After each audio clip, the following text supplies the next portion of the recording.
Hello GSM বন্ধুরা, আসসালামু আলাইকুম। আমি মোহাম্মদ ফখরুল ইসলাম রায়হান। আশা করি সবাই ভালো আছেন। আমি আপনাদের সকলের দোয়া এবং ভালোবাসা, আল্লাহর অশেষ রহমতে আমি ভালো আছি। তো এই মুহূর্তে দেখতে পাচ্ছেন আমার কাছে একটি রিয়েলমি 7 5i একটি মোবাইল এসছে এবং এই 5i মোবাইলটির সমস্যা হচ্ছে চার্জিং হ্যাং লোগো হয়ে থাকে। তো এই রিয়েলমি 5i এখন এটা আমি বর্নিয়ে দিয়ে কীভাবে আমি প্রবলেমটা ফাইন্ড আউট করবো সেটাই দেখতে থাকুন। অলরেডি প্রবলেমটা আমার জানা আছে, যেহেতু আমি ভিডিওটা পরেই করছি। আর একটা জিনিস খেয়াল করুন, এখানে বিটম্যাপ, ডায়োডা, হার্ডওয়্যার সলিউশন, ভোল্টেজ সবই আছে, বাট স্কিমেটিক নেই।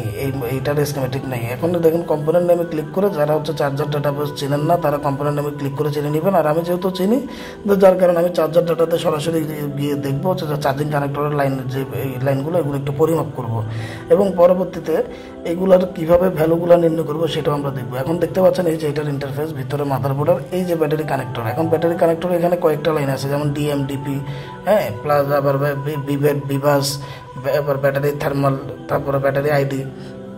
এখন আমার এই ডাটা প্লাস ডাটা মাইনাস সেটা আমার প্রয়োজন নেই। আমার এখন বর্তমানে প্রয়োজন বিভেট লাইন, ব্যাটারি থাম এবং ব্যাটারি আইডি। এখন এই তিনটা জায়গায় দুঃখিত বন্ধুরা, এই তিনটা জায়গায় হচ্ছে আমি ভালোভাবে পরিমাপ করে দেখবো কোথাও আমার ভ্যালু কম আসছে কিনা। তো এই লাইনগুলো হচ্ছে আমরা পরীক্ষা করে দেখবো, এই লাইনগুলোতে কোথাও মানের কমতি আছে কিনা, বা অস্বাভাবিক বেড়ে গিয়েছে কিনা, বা অস্বাভাবিকভাবে কমে গিয়েছে কিনা। তো দেখুন এই দুইটা লাইনই হচ্ছে আপনার এই যে দুইটা হয়ে আপনার রেজিস্ট্যান্স হয়ে সরাসরি চার্জিং এসিতে গিয়েছে। তো এগুলো পরবর্তীতে আমরা স্টেপ বাই স্টেপ ভিডিওতে আমরা দেখবো। তো সে পর্যন্ত আমার সাথেই থাকুন।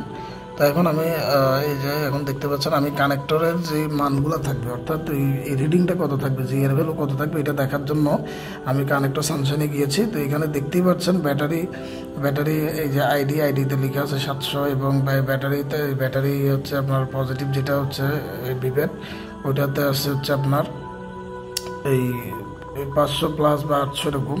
তো এখন দেখতে পাচ্ছেন এখানে এখন আমার কাজ হচ্ছে আমি শুরুতেই প্রত্যেকটা মান আমি বের করবো। এখন মানটা কিভাবে বের করব এবং যে এর ভ্যালুটা ঠিক আছে কিনা ওটা দেখার জন্য অবশ্যই আমি মোবাইলটা মাপার সময় অবশ্যই আমি মিটারের ভিডিওটা আপনাদের এখানে দিচ্ছি। তার আগে একটা যদি লক্ষ্য রাখবেন, আমি এই যে একটা পাশ হচ্ছে আমি করে দেবো। তো ওই পাশটা একটু লক্ষ্য রাখবেন। আর এখন বর্তমানে যে ইন্টারফেসটা দেখতে পাচ্ছেন এটা কিন্তু সানোয়া মিটারের। আমি বারবার বলছি, এখানে দেখুন ব্যাটারি আইডি এবং ব্যাটারি থার্মাল এই দুটো কিন্তু ওয়েল দেখাচ্ছে, বাট বিভেট লাইনটা এটা তো হচ্ছে আপনার যে এর ভ্যালু দেখাচ্ছে। তো এখন আমি এখন আবার এই সানশাইনে যাব। সানশাইনে যাওয়ার পরে আমি মোবাইলটা যে কীভাবে পরিমাপ করবো এটা আমি আপনাদেরকে দেখাবো, যে এর ভ্যালুটা কীভাবে বের করবো এবং সমস্যাটার সমাধান করার পরে দেখাবো। বাট এখন সমস্যা ফাইন্ড আউটটা দেখাবো, যেহেতু কাস্টমারের সাথে এখনও বিল করা হয়নি। কাস্টমারকে বিল বলার পরে যদি কাস্টমার বলে, তাহলে এই সমস্যাটা সমাধান করে আমি ইনশাল্লাহ আপনাদেরকে আপডেট দিব। তো এই যে এখন দেখতে পাচ্ছেন এই যে এই ব্যাটারি আইডি লাইনে 700 দেখাচ্ছে, বিভেট লাইন হচ্ছে 500 প্লাস দেখাচ্ছে, এবং আপনার ব্যাটারি থার্মাল হচ্ছে 800 প্লাস দেখাচ্ছে। এখন আসুন আমরা একটু এই মিটার মাধ্যমে আমরা মেপে দেখি কোন লাইনটা। তো বন্ধুরা দেখতে পাচ্ছেন, আপনাদের দেখার সুবিধার্থে আমি এক পাশটা তো একটু ব্লাইন্ড করে দিয়ে ওখানে ফ্লিপের মাধ্যমে আর একটা ভিডিও দিয়েছি, অর্থাৎ যেটা মিটার দিয়ে আমি কীভাবে জিআর ভ্যালুটা বের করছি। তো দেখুন এই মুহূর্তে আমি বিভেট আইডি লাইনটা পরিমাপ করছি। এখানে দেখুন 1700 দেখাচ্ছে, অথচ আমার বিভেট আইডিতে কিন্তু দেওয়া আছে 700 প্লাস এরকম কিছু একটা দেখাবে। এখন 1700 দেখাচ্ছে, তার মানে দেখুন এটা কিন্তু অনেক, প্রায় আপনার 3 গুণের একটু কম। হ্যাঁ, 3 গুণের থেকে 300-র মতো কম। তাহলে আমরা বুঝতেই পারছি যে আমাদের এই লাইনটাতে সমস্যা হচ্ছে। এখন আমি বিভেট লাইনটা মাপছি। দেখুন বিভেট লাইনটা ঠিক আছে, যেহেতু এখানে 507 দেখাচ্ছে, বিভেট লাইনটা 474, তার মানে আশেপাশে আছে, এটাতে কোনো সমস্যা নেই। এখন দেখুন আমি বিভেট থার্মাল লাইনটা মাপবো। এখানে যেহেতু 806 দেখাচ্ছে, এখন দেখি আমি বিভেট থার্মাল লাইন আমাকে কত দেখায়। তো একটু দেখুন, এই যে বিভেট থার্মাল লাইনে কিন্তু আমাকে 1761 দেখাচ্ছে, তার মানে এখানে কিন্তু এটা ডাবল দেখাচ্ছে। এখন দেখুন বন্ধুরা, এই যে এটাতে উপরে বিভেট আইডিতেও দেখাচ্ছে 1700, বিভেটটাই হচ্ছে আপনার পারফেক্ট। এখন থার্মালও কিন্তু দেখাচ্ছে আমাকে কত, 1700।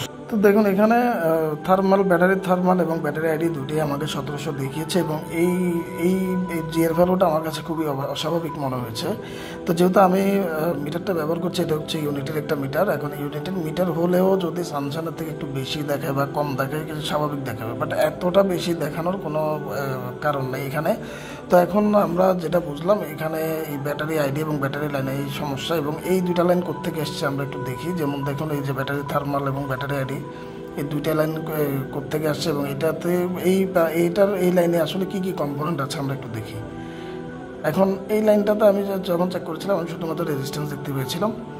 এবং এই যে দেখুন এখানে এই যে রেজিস্ট্যান্সের সিরিজ হয়েছে, একটা রেজিস্ট্যান্স সিরিজ হয়ে সরাসরি এটা হচ্ছে চার্জিং আইসিতে চলে গেছে, আর কোনো কম্পোনেন্ট কিন্তু নেই।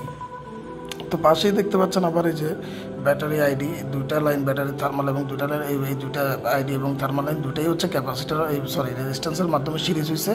এখানে আবার এই যে এই আইডি লাইনটা হচ্ছে একটা রেজিস্ট্যান্স, আবার হচ্ছে আপনার গ্রাউন্ডের সাথে সম্পৃক্ত একটা প্যারালালে আছে আর একটা সিরিজ অবস্থাতে আছে। এখন যেহেতু আমরা সমস্যা পেয়েছি, এখন আমার সমস্যা হচ্ছে মনে হচ্ছে এখানে এই যে এই রেজিস্ট্যান্সগুলো খারাপ থাকতে পারে, অর্থাৎ এই রেজিস্ট্যান্সগুলো হয়তো পারে তার ধারণ বাধা দেওয়ার ক্ষমতাটাকে কমিয়ে ফেলেছে, যার কারণে এটার ওভার কোনো কিছু ফ্রিকোয়েন্সিগুলো ওভার চলে যাচ্ছে, যার জন্য হচ্ছে যে মূলত এটা রিডিংটা বেড়ে গিয়েছে।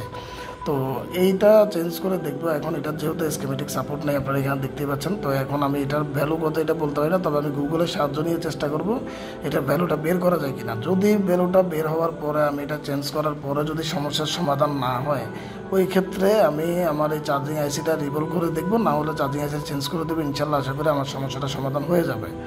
তো এই যে আমার সমস্যাটা সমাধান হয়ে যাবে, আর বর্তমানে ডিএমডিপি এগুলো আমার প্রয়োজন নেই। তো দেখতে পাচ্ছেন বন্ধুরা, আসলে এই এত কষ্ট করে ভিডিওটা বানিয়েছি শুধুমাত্র আপনাদের জন্য, আপনাদের কিছু শেখার উদ্দেশ্যে।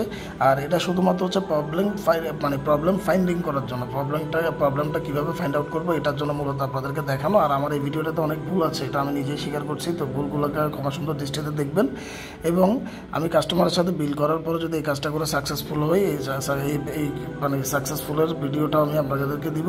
আর চ্যানেলটি সাবস্ক্রাইব করবেন এবং ভিডিওটি শেয়ার করে দিবেন, আর কিছু ভুল হলে ভুলটা ধরিয়ে দিবেন। ধন্যবাদ।